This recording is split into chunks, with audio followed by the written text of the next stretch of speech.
Okay, so this is about loose dogs and the frustration when you have neighbors that are not responsible with their pets. We have we have a myriad of animals.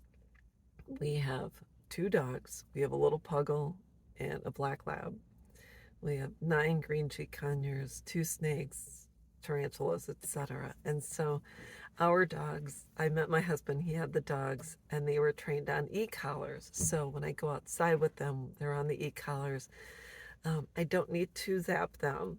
I can beat them, and they say, whoa, I'm going to stop and do what I'm being asked to do. So when I'm outside with them, and we have a half an acre lot, and it's not, there's only a fence between ours and our neighbor's property. We won't only have one neighbor to the side of us, and the rest is pretty open. And so our dogs are on their e-collars. They stay in the yard. When I'm outside, I keep an eye on them. I like to see them. I don't like them wandering around and running away and things like that. So they're always fairly close to me, and they're always within reason, and they have their freedom, obviously, to wander, but not in the neighbor's yard. But we have one neighbor, which is over the hill and through the woods. To our neighbor's house we go. We don't go, actually. There's some nice neighbors. They're, I'd say, 3 acres over from us. They have a dog that's intact that has not been fixed, a male dog.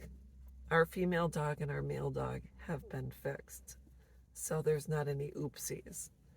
And so there has been numerous times their dog is in our yard, marking, pooping, going after our female, etc. So what happens when I go out and I chase him away, I walk after him and he runs to the lot next, up the block, and then he comes right back. So he wants to mate with our female, and so he doesn't listen. The first time it happened, I didn't know who he was, so I put him in. I was able to get him.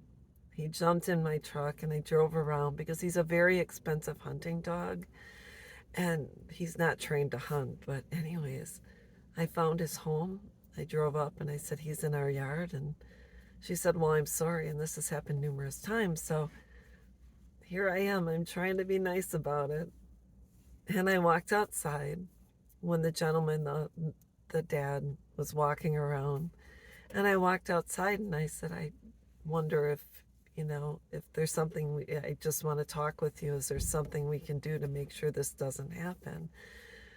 Because my dogs will chase after him, even if they're on their beepers. I can get them to come back, but they'll chase after him, and I have a bad knee, so I can't literally chase them down the block to bring him back. And so I said, what can we do to stop this from happening? And he said, well, I do my best. I'm taking care of my son. He just gets out of the yard. And I said, well, what can we do? He goes, well, things happen. And I said, no, what can we do to stop this from happening? Because he's in my yard, he's pooping, he's marking his spot, he's coming after our female. What can we do? Well, mistakes happen and it might happen. I said, from now on, I'm going to call the ASPCA and the local police department, and they can handle it from now on. He goes, well, you just do what you have to do. I said, well, I will. So I understand what it's like to have a dog, 2 dogs, etc., and to have to train them to stay on your property. And I'm not saying my dogs never get out of the yard to say hello to people, but I can guarantee you they're not going to leave the yard for more than a second before I wrangle them back in, beep them, and bring them back home. So if you're an irresponsible dog owner,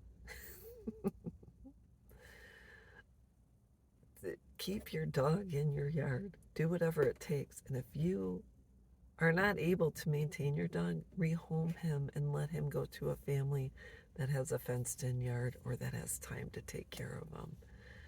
That's all there is to it. It's one or the other. Train them or rehome them. I'm not mean, but coming from one responsible dog owner, I'm just sending out a message. So I hope you have a great day, and we'll be back.